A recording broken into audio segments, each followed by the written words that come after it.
Time is precious, and so are our pets. So time with our pets is extra precious. That's why we started Dutch. Dutch provides 24/7 access to licensed vets, with unlimited virtual visits and follow-ups for up to 5 pets. You can message a vet at any time and schedule a video visit the same day. Our vets can even prescribe medication for many ailments, and shipping is always free. With Dutch, you'll get more time with your pets and year-round peace of mind when it comes to their vet care.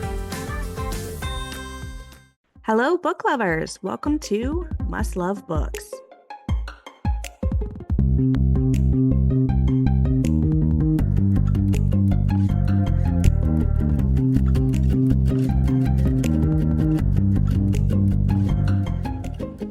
Hello and welcome back to Must Love Books podcast. Today I am here to celebrate the release day for Blood of the Blackthorn with author Rocio Carranza. Rocio, how are you? I'm doing good. Really excited to be here and so excited to, talk about release day. I'm so excited to have you here and congratulations. Blood of the Blackthorn looks so good. Why don't you tell our listeners what it's about? Well, Blood of the Blackthorn is really a multi-POV novel, but in this particular novel, it's centered on a woman named Eve who is raised in a kingdom where witchcraft is both illegal and is tried by death. And over time, she starts realizing that she is becoming magical and she has to kind of foster her way through the kingdom and reconciling with her lost family in order to figure out where she goes from there. And at the same time, as most fantasy novels do, there is a brewing war between them and a witch kingdom. So she's finding herself on the wrong side of the war, and the time to escape is running out. I have to say that wrong side of the war is not a trope that we see often, but it is honestly one of my favorites. Oh my goodness. Especially as that realization sets in and, how the characters have to navigate, right from wrong versus what they've been raised into and where they're at and just kind of addressing that not only internally but within the world around them. It is such a beloved trope of mine. I love it so much. Same, because, as with any fiction, there's parallels to real life, but really, at the very basis level, it's like, how often have you had a friend tell you something and you're like, oh my God, that's completely true. And then you hear another side and you're like, wait, hold up. Now that I have context, things are starting to get a little muddled or might be a little different. And the same thing applies to many fantasy novels, particularly this one, where, you find yourself on the wrong side of the war. You're kind of being fed a lot of propaganda, or you're being fed oh, witches are bad, etc. And then come to find out, you're like, oh, wait, not everything is what it seems. And I kind of need to take a step back and reevaluate my entire way of thinking and deconstruct it. And that was particularly fun for me to kind of dive into, especially with these characters. And it's such a complex kind of theme to tackle. How did you approach that when it came to your writing? So initially, it was always going to be about, even her sister Clarissa. They were separated from a very young age and both raised in these separate warring kingdoms. And I always knew it was going to be that, but I didn't realize, okay, what is the common denominating factor that's causing rife between them? And then obviously, magic kind of came into that. It's like, okay, one really dislikes magic, one is, against magic, whereas the other one kind of embraces it and kind of is just like, this is our world and this is how we want to live. So when it came to tackling that particular theme of essentially confronting very nuanced topics as far as oh, I'm deconstructing my entire way of thinking, I was like, it's a perfect way to very simply state one likes magic, one doesn't. Let's kind of tackle it together and, really challenge that not everything is black and white necessarily. Sometimes there is bits of gray, and also at the same time kind of promoting you got to think for yourself. Even as the reader, there's going to be many times they're probably going to be reading a character's POV and they're like, that's not what it is, why are you thinking that way? So I'm really just kind of hoping and challenging the readers to understand where the characters are coming from in their perspective, while also kind of challenging oh, wait, that's not really what it is. I always love a story that challenges the reader to kind of think outside of the perspective they're being fed on page because characters are often unreliable narrators, Mm-hmm. especially when we're talking about a world that is filled with propaganda and needing to recognize propaganda as well as deconstruct from it. And that is honestly one of my favorite things to see, especially in a fantasy novel. Fantasy, I feel like, is such a safe space to be able to tackle like a lot of these complex topics because, when in everyday life, if you were to be confronted with, something very big like that, a lot of people, it causes fear and they just don't want to have to go out of their comfort bubble. Whereas in fantasy, you can kind of approach it with, okay, this is my fantasy world. And here's like, it's almost like saying, here is an example. And I want you to put yourself in the shoes of these characters and kind of see how they could be fed into this like machine of propaganda, as we said earlier, but also here's how they can deconstruct. And this is why they're not at the place, they're supposed to be at yet, and kind of navigating that in the background. One of my favorite things about reading fantasy is kind of taking those themes and the Hmm. parallels and comparing them to our real world around us because I'm Oh, a firm believer that, books are political, reading is absolutely. political, writing is Hmm. political. Um, and if it wasn't political, things like book bans wouldn't ever have existed. But that's Yep. another topic. Hmm. But what I really love about fantasy, and this is something that seems to be a little bit of some discord around lately on like Book Talk and Hmm. Bookstagram, and I've seen some on Threads as well, is, fantasy is just fantasy. But fantasy, in my opinion, is one of the most like parallel genres to Hmm. modern and contemporary politics. Hmm. And like, with your story, you go into like marginalized communities and the effects of ostracization and Hmm. propaganda, which is a huge, huge topic right now for people to learn how to recognize and deconstruct from it. And so I just want to ask you, how did you navigate creating those parallels? Was it just kind of a natural flow for you, or is it something that you worked intentionally to create these parallel messages? I very much intentionally work to create these intentional messages because at the same time, a quick little neurodivergent backstory is I was in the military for 8 years and I worked as an officer there. And I got out and then I worked as a security manager, for a Fortune 500 company. And after that, I was writing short stories and it was very, romance, paranormal, etc., for literary magazines. And as I was doing that, I was like, I want to start my novel. And around the same time I was, starting this novel particularly, it was about over a year ago. Oh my goodness, it's 2025. So it was the beginning of 2024. Um, there was a lot of discord, a lot of, the subject being brought up about whether or not books are political. And I started seeing that a lot on like my feed, especially it ramped up near the end of 2024 when I was doing like final edits and stuff. And I was like, you know what? I really want to send a message home that to your point earlier, fantasy is absolutely, a very safe way to draw those parallels between real life and fiction. And even more so, as I said earlier, with it being a safe space to kind of show examples. So for me, I wanted to make sure that I very intentionally brought up, topics of ostracization, what it actually does in the aftermath to societies and how they think. And on top of that, doing it in a quote unquote, and I'm saying quote unquote, fun way. So where the readers both being entertained but also thinking, because as at the end of the day, all books are political. We all want people to think about any book, no matter how fun or somewhat depressing a book can be. You want to think and sit on it a little bit. um, and I really hope that that was my intention, that it came across as I was writing this, and as readers read it, that they kind of get that point.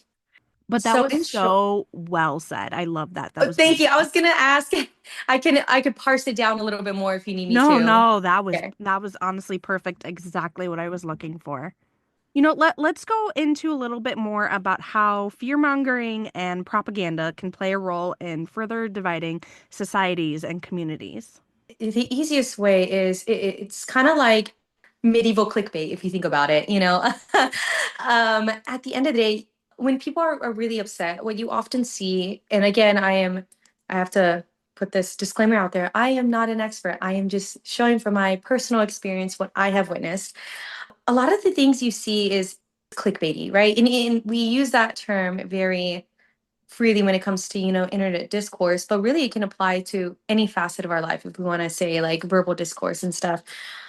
When it comes to medieval clickbait and fear mongering, at the end of the day, they're trying to use a common enemy to kind of distract the public, in my book specifically, from what is really going on, right? You have a tyrant essentially kind of trying to invade different spaces and expand his empire, essentially.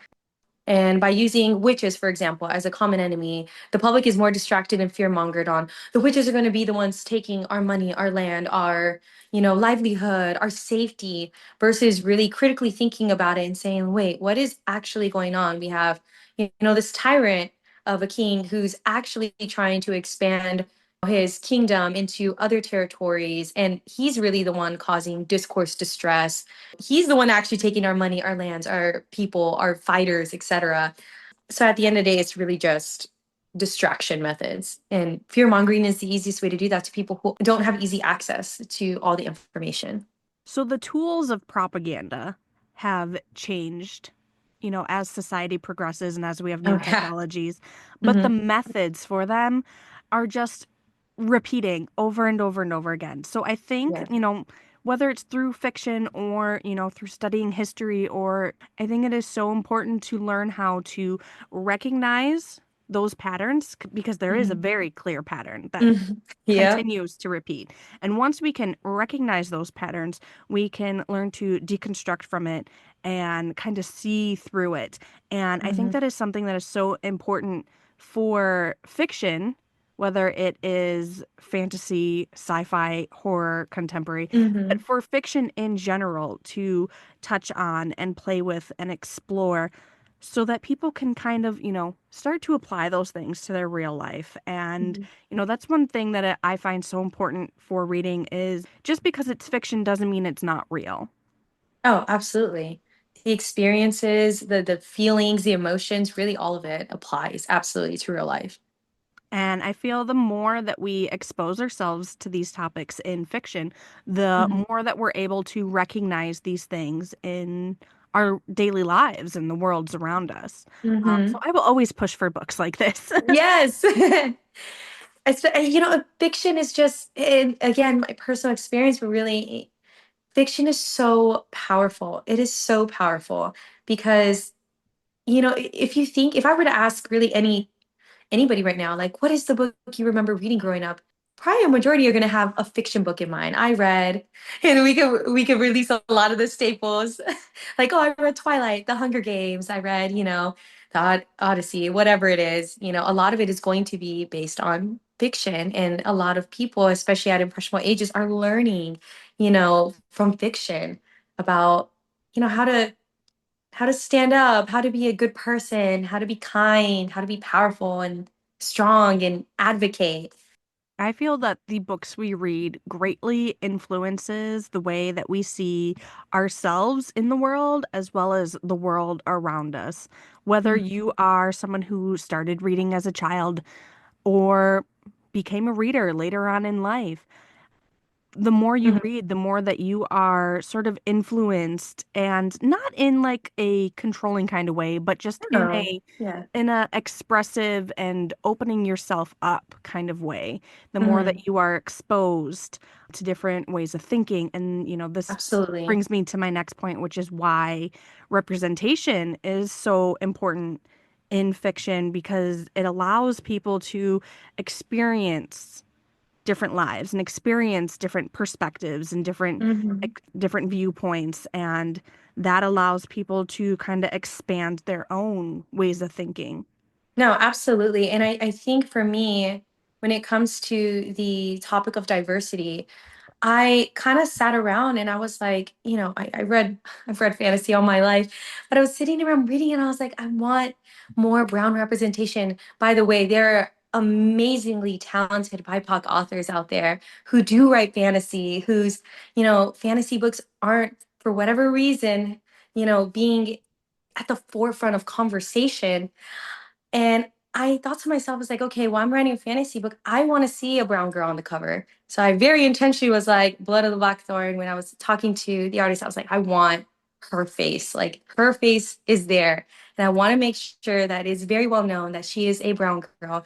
And I want diversity to be well woven within my story. And so it was both intentional, but also, wanting to make sure that like people can pick up a book and like you said earlier, you can get different facets and perspectives of life.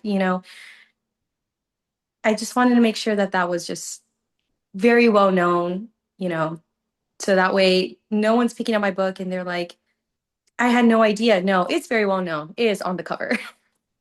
And that way, I think that's also important to have like official art in regards to Mhm. characters, um, to diverse characters Yes. in fiction, because then that way you can't have people kind of like whitewash them in their own fan Oh, art, yeah. which is an issue that I've been seeing a lot of recently on Book Yes. Talk. Everyone's talking about Fourth Wing right now.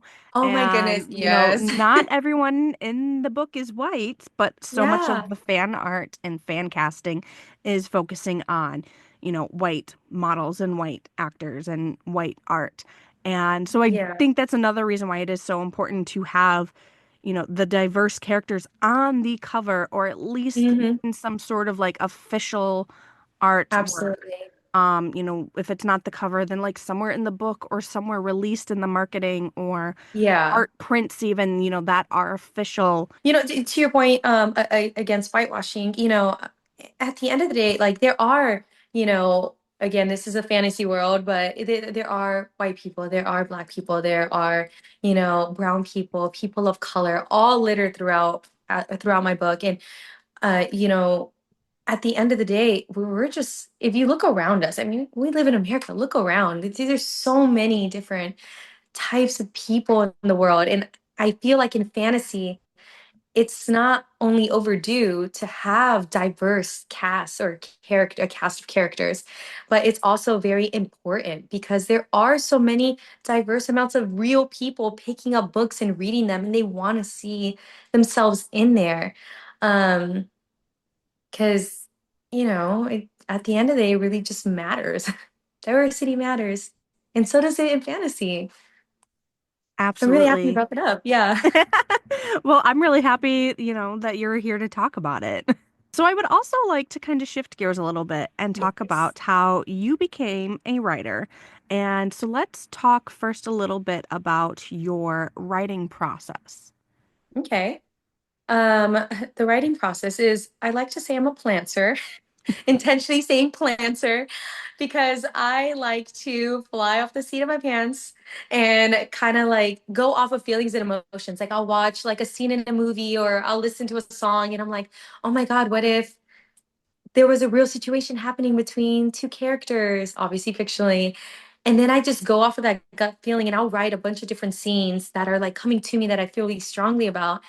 And I'll go all the way until I'm like, okay, well, I'm already about like 50,000 words into this. I need to put an outline. And then I'll put an outline out and like, okay, let's all these different scenes I've written, let's kind of like organize the thoughts together. Let's see what, common theme is going on throughout. Let's solidify, different side characters and other main characters because I am someone who loves multi POV. I love seeing things from different perspectives. Um, so that's essentially what I did with Blood of the Blackthorn. Because before I was a short story writer, I wrote a bunch of short stories, and not saying they're easier in the sense of like writing them, but they are easier in terms of like, okay, there's one fleshed out real idea you're kind of sticking with, and it's not going to exceed a certain amount of words. Whereas with a novel, it's a different beast you're tackling because it's going almost 100,000 words and there's different scenes, different settings, different, things you're trying to tackle. So for me, I'm very much a plancer. Long way of saying that. Fly off the seat of my pants. Then I'm like, all right, let's backtrack, put an outline, and then go from there. And what was your publishing journey like? Goodness. So for Blood of the Blackthorn, I started officially in January of 2024. And I was like, all right, it's time to sit down and actually write my novel. Let's put all any other works in progress aside. I want to focus on my first novel being a fantasy novel because I wanted to have a little bit of fun with it as well. And so I wrote Blood of the Blackthorn over the course of about 9 to 10 months. And then I found an editor. Her name is Heather. She is absolutely amazing. And I essentially sent my work to her and she edited it and we went from there. So it's a very boring publishing journey. It was really just me kind of like, getting my story together and everything, trying to make sure it was as polished as it could be before I sent it to my editor, gave me back notes, we did some revisions, and then we came up here. And here we are. And here we are. And now And you're here here. we are. And now I'm here. So you completely shifted where your career was going. What was it like starting a whole new career change in your 30s? Oh my goodness. So I like to say that the 20s are for trying to figure out your life, making mistakes. It's okay to make mistakes in your 20s, learning from them, building yourself, growing. And the 30s are where you have a lot of fun. Like you really do have funny 13 going on 30. You really do have fun because I'm 31 right now, but I had was about to turn 30 and I was like, I've always wanted to be a writer. I always wanted to write. I've helped other people, write their stuff. I did a little bit of freelance editing, but I was like, okay, I kind of want to be the main character in my story now. Like, I want to write something for me with my name on there. No contracts or anything saying like it's ghostwritten. Like, I want my name on, my book and I want to sell it as me. And that was essentially it. It was kind of just a really self-reflective moment of saying like I want to be the main character. And of course it's not too late because some people get this existential crisis about going into your 30s like, oh my god, the greatest years are behind me, when in reality, no, it's not. It really is just beginning. You've got all those great lessons from your 20s and then now you're taking it and you're just going forth with it. What advice do you have for any of our listeners who are looking for the courage to pursue their own passions and, start over or make these kind of big changes in their own lives? I would say at least what I did was I had, my previous job. I stayed in my previous job and I would write as like a hobby. And I kind of like kept it as a hobby, but started knowing in my head that I was going to, at one time point in time, take that as more of a big career change. And so I kind of kept my job, was writing as a hobby on the side, then kind of building up a little bit of my portfolio. Then I started submitting to literary magazines. So it was definitely kind of a gradual movement. It wasn't like I'm switching one day, no plan, and I'm just like jumping forth. It was very gradual, but that's what I would say. Like start moving towards it. You have a plan, right? Your short-term ideas or like whatever it is that you want to do, and then make a long-term plan and then stick to it. Um, because at the end of the day, like especially writing down intentions or anything like that is very helpful because it reminds you like this is what I want to do, this is how I want to pursue my dream, this is how I am going to do it, and I can physically see the words in front of me like I'm going to complete this by this day. And guess what, you missed it, it's okay. Like kind of be flexible as well as you go through, but you can absolutely do what you want to do in life and live your dreams. You don't have to, a lot of, and again, if you're a corporate girly, good for you. You go and do that boss thing. But for a lot of people who were like, well, I kind of feel trapped and I'm in this corporate world and I can't really escape, kind of just start moving towards it, making plans and intentions and going from there. As someone whose day job is very much in the corporate world, I Mm-hmm. work in corporate finance. I think that is excellent advice. Trying to find that balance is something that I'm Mm-hmm. currently working through myself, with my podcast and with my own writing. Mm-hmm. And, just pursuing creative outlets on the side, but also I don't want it to just be a hobby. Like, I Yeah. want this to be how I express myself, how I connect with others.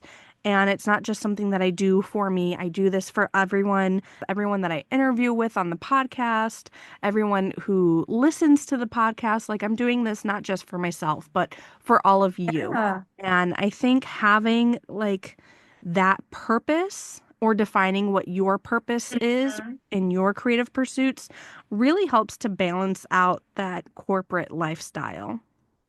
Time is precious, and so are our pets. So time with our pets is extra precious. That's why we started Dutch. Dutch provides 24/7 access to licensed vets, with unlimited virtual visits and follow-ups for up to 5 pets. You can message a vet at any time and schedule a video visit the same day. Our vets can even prescribe medication for many ailments, and shipping is always free. With Dutch, you'll get more time with your pets and year-round peace of mind when it comes to their vet care.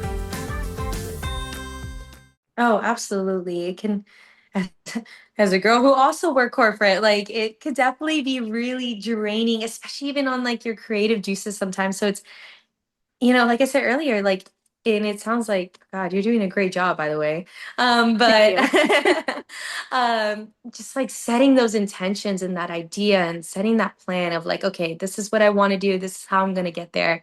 And I'm going to make it happen. Because at the end of the day, the only person that can really do any of that is you, or the person that's going to do it. Definitely very important to set those goals and actually go forth and achieve it. Oh my goodness, the amount of people I just talk to, whether it's family, friends, etc., where I'm like, oh my goodness, the potential you have that they probably don't even see in themselves. Like, I know for me, like when I was kind of bumbling through my 20s, I was kind of like, I don't know if I can do it. It seems kind of hard. And it's all about, just putting yourself out there and learning along the way. And honestly, there's really no amount of information on, let's say like publishing industry, self-publishing industry, indies, etc., that you are not able to have access to. We have Google now. So, and then networking, goodness, the amount of authors that will really come out of the woodwork and help you with your journey. There's no gatekeeping, at least from what I've on my end. I do know that there are some who do, but honestly, the amount of people in my network I have, like, it's very open and like we want to see each other succeed, and kind of sticking up for each other. And I think it's really important to surround yourself with people like that. For the most part, and I mean for the like overwhelming majority, the book community as well as the writing community are both so very supportive and Yeah. welcoming and just ready to jump up and help each other and lift each other up. And it's one of my Yes. favorite things about these communities and being a part of these Hmm. communities is just the overwhelming love and support that we all have for each Oh, other. God, I know. Like, I honestly, without the book community, really, like, I probably wouldn't have had the courage to go forth with it. Because for me, it was like, hi, I'm kind of just putting a little book out here, like, whatever, dipping my toe in. And everyone's like, I want to hear more. I want to, whatever. And it's also very important, too, to put that same energy back. So, like, I will very often be sharing all my stories. Like, if I see an author putting a book out there, or, shouting out different people on threads. Like, it's so important to put the energy that you're giving back into that community as well. The love goes Absolutely. around. Yes, yes. And I think you're absolutely right. Giving as much as you get out of the community is the best way to keep this community growing, as well as, keeping everyone together, is we have this equal give and take. And I love Hmm. that. So what are you working on next? So I actually have two different books I'm working on right now. So I have the second book, which is untitled right now, for the Eternal Curse series. So Blood of the Blackthorn is book one. I am working on book two. Um, and then on a different note, I'm working on a second book, which is unrelated to actually fantasy. It's more just a literary fiction novel that I'm working in the background right now. I call it my project secret. Having fun with that one. That is awesome. You'll have to share more when you're at that stage because I'm already Yes. intrigued. Yes. So, Oh, go ahead. I'm sorry. no. Actually, you go ahead. I was just gonna say, I don't like staying within one genre specifically. Even when I was submitting, my stuff to literary magazines, some of them were romances, some of them were paranormal, magical realism and whatnot. And so for me, I'm like, okay, I'm having fun. I'm doing fantasy, and I will probably continue doing fantasy for a long, long time. But in the background, like I also like diving into other little genres and projects and things that kind of get the creative juices flowing in other different ways as well. So, I love myself a good multi-genre writer. I'm a multi-genre writer myself. yes, I have unite. a kind of a paranormal romance as well as a fantasy that I kind of flip and flap back and forth on what I'm working on. And it reminds me of a really great quote I just heard. Is it by Beyonce? No. Yes, yes, actually it is. So, Oh, yes, I love a multi-genre author. I love, readers who read for multi-genres, and it really brings me to Beyonce's recent win for Album of the Year for Cowboy Carter. And in yes. her acceptance speech, she went on about, I think sometimes genre is a code word to keep us in our place as artists. I just want people to do what they are passionate about. And that is something that I 10 million% Oh. wholeheartedly agree Mm-hmm. with. Genre is often used to kind of box artists in. Mm-hmm. And I love when artists are able to express through multiple genres as well as through crossing genres together, Mm-hmm. mixing them together. Now we have like romanticities and, sci-fi horrors and, when genres themselves cross over to create like this new blending of ideas and themes, it's just something that I fully support and really love to see as a creative outlet for writers and, for people to read as well. Yeah, I think it's so exciting. So whenever really, and again, this is just, my personal person. I love being multi-genre. I'm a gabber. So like I will, chit chat my way all through different topics all the time. For those who like to stay within one drama, hey, good for you too. Because honestly, we got to do what we're passionate about. For me, Absolutely. I just kind of like coasting through everything. So Yeah, I like, to switch around what I'm reading, switch around what I'm writing, and that's yeah. what works best for me. But, no hate at all for authors who are very singular in their genre. That Mm-hmm. is still an excellent way to explore and to create art. So Mm-hmm. I absolutely love to see both.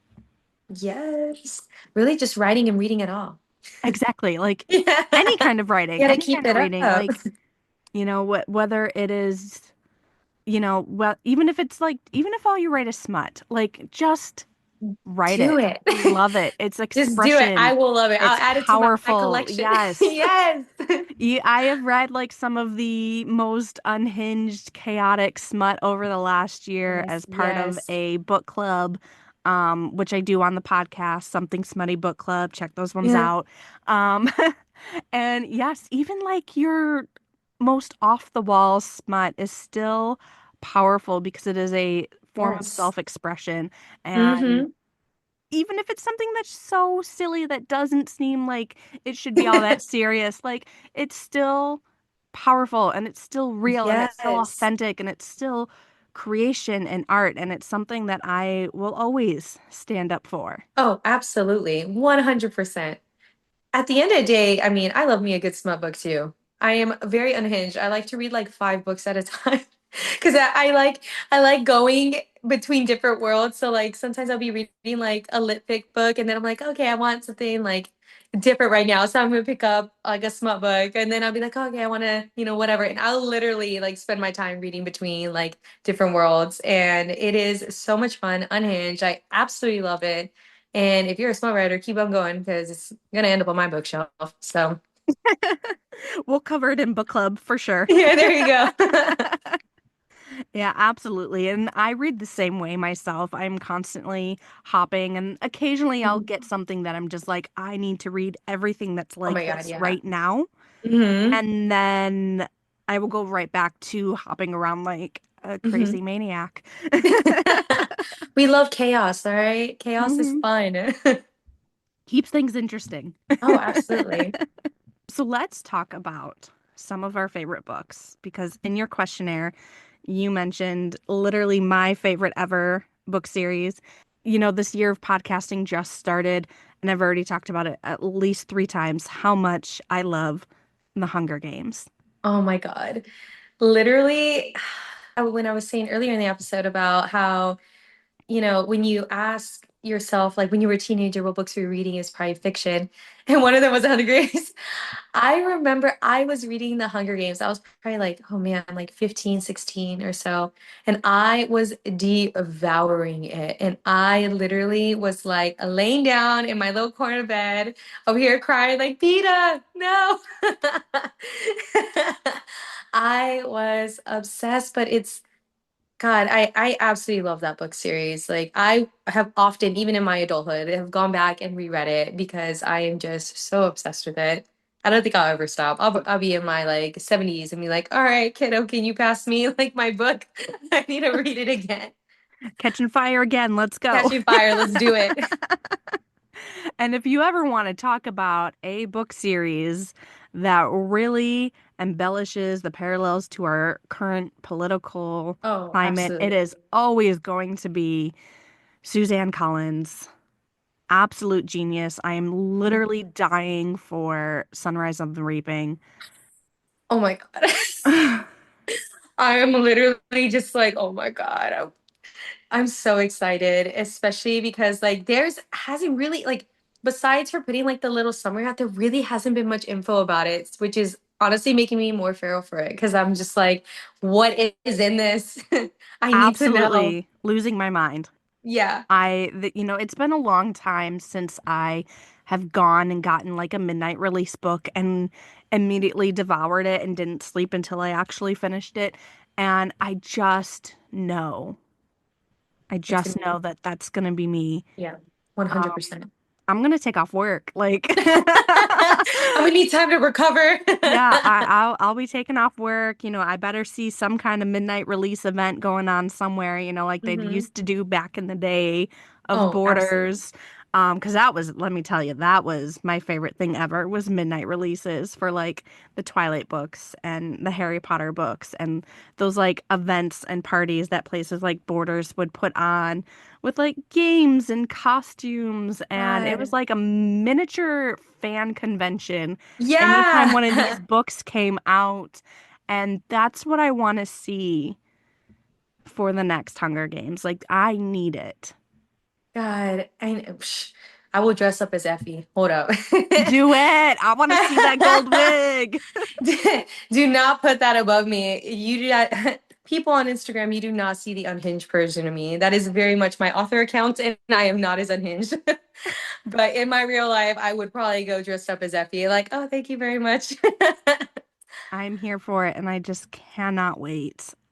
I'm probably going to talk about it 50 more times on this Oh, podcast. that is So absolutely I'm okay. very sorry in advance to everyone. I No, won't sorry to stop. me.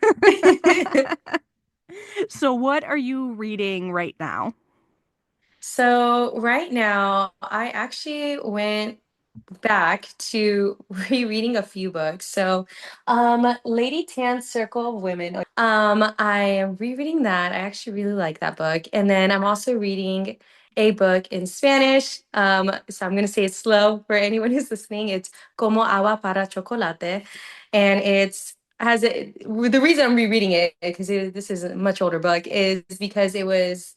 HBO Max just came out with a like series. They like redid the series um as a show. So I was like, oh my God, so exciting. I have to reread the material. I don't know if that's ever happened with anyone, but like, when a movie's coming out based off of a book or a TV show, you're like, oh, I have to reread it now. I have to like get it all in my head. So that's what I'm doing. I also reread. I don't know why I'm like in my reread moment right now. The Tournament of Heirs. That one's by an indie author, Emilia Perez. And then that's it right now. Just those 3 books I'm kind of like cycling through and rereading. I'm having fun rereading right now. It's always nice to go back and reread and just kind of, especially when it's been a while and you get to Yeah. almost experience it all over again. Oh yeah. Because yes, Absolutely. we always remember things, and there's probably, specific scenes that have a hold in your brain, but Yes. we never remember all of it. Mm-hmm. And, even I was rereading Hunger Games again. I told you it's going to keep coming back up. Yeah. Oh my God, it's And okay. like there were so many things, especially in Mockingjay, that I'm like, Mm-hmm. I completely forgot about this scene. Absolutely. Like, I completely forgot that this happened. And it just changes how you remember the story. So I Yep. love being able to reread. It's so much fun, and I love holding on to my books. Like most of my books, unless they're brand new, are actually very like weathered. Because I'm like over here ferally like devouring them. Like one of my most, oh my God, hold on, give me a second. One of my most weathered out books is actually Stephen King's Needful Things. Like look at how like this poor book has seen better days. Wow. And even the pages are like yellow. It's I like, actually just got that one. I had a friend who moved and she didn't want yeah, to, bring a bunch of her books because she was moving far. yeah. So I got her Stephen King collection, and Needful Things is one of the ones I just got, and I Oh my have God. not actually read that one yet. So Okay. I will Without, move that up my list. I will pick yes, it oh up my God. soon. Oh my God. Like without spoilers, I'm gonna do it without spoilers. It very much is also an example of like he kind of goes around it in a cheeky way, but kind of showing how like how far people will bend to get what they want, even at the detriment of others. And so it's very much like psychology gets you thinking, like, oh, wow, like even like the best upstanding people in communities can go and absolutely, compromise, their values and morals and ethics, to get something that they really need, that they don't really need, that they just want. So, anyways, I like reading Love stuff that. like I will that. definitely check that one out. I just finished reading at the time of recording, Can't Spell Treason Without T by Rebecca Thorne, Woohoo! who by the time this episode releases, her episode is last week's episode. Super exciting. And now I am just about to start A Song of Wraiths and Ruin by Roseanne Brown, which Ooh. is another fantasy. It seems like a folklore fantasy, or at least inspired by West African folklore. So I'm super excited to pick this one up. Yes. I'm doing the audiobook. Love And this is audiobooks. another one, like we were talking about Yeah. your cover, how important it is to have your character on the cover. And this is another one where her character is right there, standing Mm-hmm. tall and proud and looking absolutely gorgeous and stunning. And Yes. right there on the cover for everyone to see. And I think it is so beautiful. And I'm so excited to read it. So if you haven't read A Song of Wraiths and Ruin, pick it up and let's read it together. Now I'm gonna put that up on my TBR. There you Put go. it on Add it to my there. collection. Yes. God, going back to the, so sorry, but going back to like the book cover thing, it's like, how people are like, you you shouldn't judge a book by its cover. And then now the discourse is about like, actually, we do judge books by its cover. It makes me really, really happy to see that like there's another book I want to read. It's called Lure of the Tides. It's on my TBR. And she also has, the author has her characters, all three of them, people of color, who are right there on the cover. And it makes me so happy because it's like, okay, we're seeing like, it's not just, okay, here's a cover with like just a single sword or something like that, and then the title, and then you open it up and you find out there's diverse people in there. It's literally right in front, like, we are here, we belong, diverse people belong in fantasy, not even just people of color, but LGBTQ as well. So I'm very, very happy to see that there's more people doing it. Even in the Although, bookstore I walk in, I'm seeing it. yeah, and it's just like, let's exist and take up space Yes. as we are and, just be seen. And I think that's so Yes. important. Although I do love a good sword cover too. Oh, absolutely. No shade to the Absolutely. sword covers. Yeah. Always love a Sword sword. covers are always good. I have a little bit of like a medieval Yes. sword collection. Like, so I am still down with a good sword. Give me characters with their swords. How about Oh that? my, yes. In like some cool, like badass pose or whatever. Yes, and to your point, really, it's like there's always room at the table, and if there's not, bring a carpenter. All right, we can make the table bigger. Yes. It'll always work itself out. We can all fit and make room.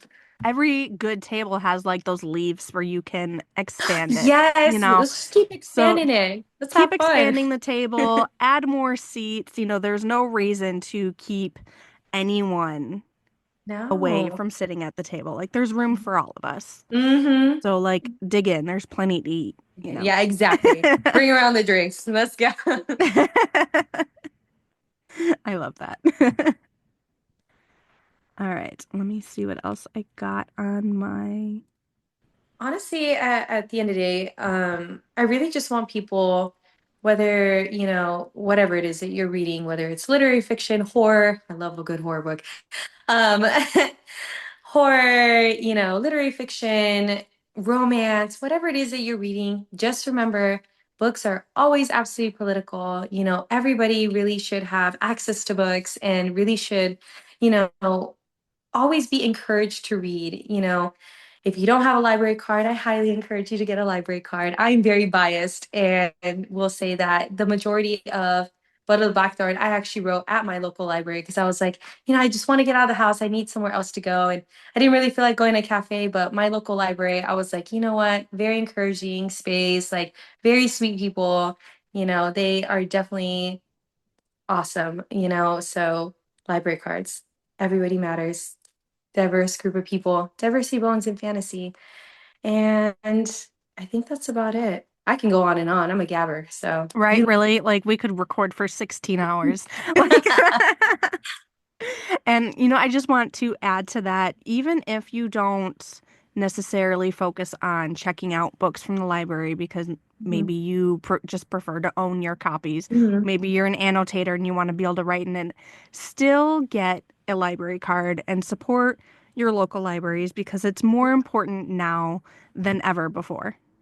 No, absolutely. Yes. Support your libraries. And honestly, you'd be surprised. Like libraries have a lot more than just, oh, you could check out a book. They are definitely ingrained within like the community, not just the book community, but the community at large. You'd very much be surprised. Yeah, so many libraries have local programs to, Mhm. benefit the community. And even if you're like a Kindle reader or an e-reader or an audiobook reader, you can still get your library card because there's Libby, there's Hoopla, Yes. there's so many other options that you can They connect have to your ebooks. library They even have card. Yes. audiobooks. Yes. Yes. I love that. Yes. They're keeping up with the times. They're keeping up more than I am. Let's They go. are. And let me tell you, my Libby holds is always full. Always full. There you go. Keep it up. So I just Yes. want to thank you again for joining me for this episode and, sharing these topics with me and sharing some time with me. This has been super fun. Yes, it's been so fun. Like I said, we could have gabbed for many more hours, but thank you so much for having me on. I really very much enjoyed our gab session. So very much looking forward to one day doing it soon and wishing you the best with your writing too. I'm excited. Thank So you. Thank you. I can't yeah. wait until I have more to share on that front. I'll be a Um, sleuth. I'll be all over. do it. And for our listeners, please pick up a copy of Blood of the Blackthorn. You can request it from your library if they don't have a copy, because libraries can always add more books to their collection. Even if pick it up at your local indie bookshop, just read. And I highly Yeah. recommend Blood of the Blackthorn. This is going to be such a great novel, and I think you're really going to enjoy it. Yes, thank you. Thank you, everyone, for listening. This has been Must Love Books. You can find us on Instagram, Facebook, and Patreon under @Must Love Books Podcast. Thank you and happy reading.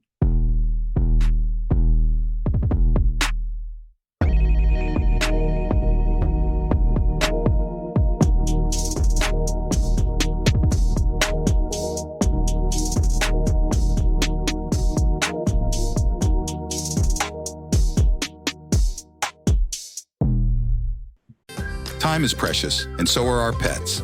So time with our pets is extra precious. That's why we started Dutch. Dutch provides 24/7 access to licensed vets, with unlimited virtual visits and follow-ups for up to 5 pets. You can message a vet at any time and schedule a video visit the same day. Our vets can even prescribe medication for many ailments, and shipping is always free. With Dutch, you'll get more time with your pets and year-round peace of mind when it comes to their vet care.